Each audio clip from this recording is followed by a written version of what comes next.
Hello everyone, I am your spoken English trainer Ashwin Chavan. मी तुमच्यासाठी घेऊन आलो आहे next part of to be, ज्याच्यामध्ये आपण बघणार आहोत to be future. To be future म्हणजे काय, तर सर्वात पहिले आपण हे माहिती करून घेऊ. सी, त्याच्यामध्ये टू बी फ्युचरमध्ये subject will be plus object, म्हणजे काहीतरी असेल किंवा कुठेतरी असेल, त्यासाठी आपल्याजवळ एक स्ट्रक्चर असतो. तो स्ट्रक्चर काय असतो? Subject will be plus object असेल. काय एक्झाम्पल बघू, जसं की मी डॉक्टर असेल, I will be a doctor. तू टीचर असतील, you will be a teacher. ते पुण्यात असेल, they will be in the Pune. Ram collector असेल, Ram will be a collector. तो इंजिनियर असेल, he will be an engineer. ती टीचर असेल, she will be a teacher. Ram घरी असेल, Ram will B at home. ते पुण्यामध्ये असतील, they will be in the Pune.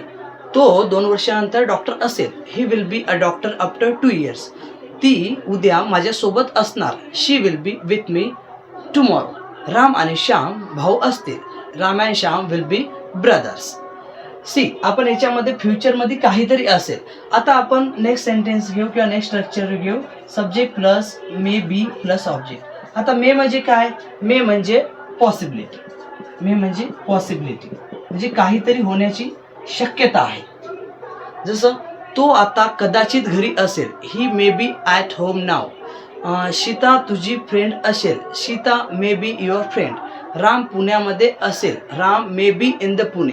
म्हणजे याच्यामध्ये आपण काय शो करतो, तर पॉसिबिलिटी शो करतो की तो कुठेतरी असेल. याची नाही का कमी पॉसिबिलिटी आहे, म्हणजे असेल. आपण कन्फर्म सांगत आहे का की तिचे असणारच म्हणून, तर नाही. आपण एक पॉसिबिलिटी दर्शवत आहोत. त्यासाठी आपण कशाचा यूज करतो, तर त्यासाठी आपण यूज करतो मे बीचा. मी उद्या एक डॉक्टर असणार, I may be a doctor tomorrow. ती एक टीचर असेल, she may be a teacher. Ram क्लासमध्ये असेल, Ram may be in the class. ती घरी असेल, she may be at home. त्याच्यानंतर नेक्स्ट स्ट्रक्चर आपण बघू. Subject plus might be plus object. आता माइट बी कशासाठी यूज होतो, तर माइट बी यूज होतो लेस पॉसिबिलिटीसाठी. जेव्हा एखादं काम होण्याची खूपच कमी शक्यता असते, तेव्हा आपण कशाचा यूज करतो, तर माइट बीचा यूज करतो. तो कदाचितच घरी असेल, he might B at home. म्हणजे खूप कमी गॅरंटी आहे, खूप कमी पॉसिबिलिटी आहे की तो घरी असेल. त्यासाठी आपण काय यूज करतो, माइट बी.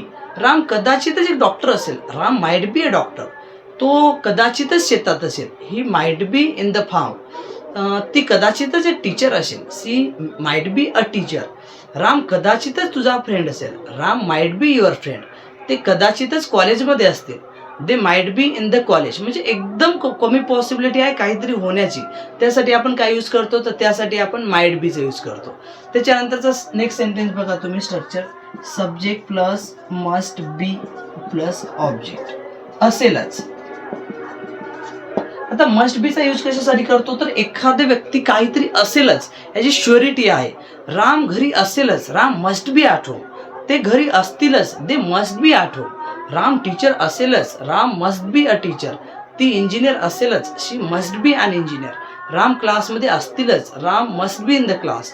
ते तुझे फ्रेंड्स असतीलच, they must be your friends. Ram आणि श्याम ब्रदर्स असतीलच, Ram and Shyam must be brothers.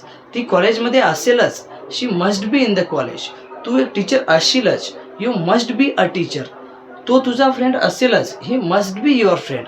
C, म्हणजे आपण काय सांगत आहे याच्यामध्ये की तो असेलच. In this video we are going to know that a person definitely will be something, that he must be a doctor, he must be a teacher, she must be a doctor, she must be at home, she must be in the Pune. म्हणजे कुठेतरी असेलच किंवा काहीतरी असेलच. त्यासाठी आपण काय use करतो, तर त्यासाठी आपण यूज करतो मस्ट बीचा. जर तुम्हाला हा व्हिडिओ आवडला असेल तर माझ्या व्हिडिओला नक्कीच लाईक करा, सबस्क्राईब करा आणि शेअर करा. धन्यवाद.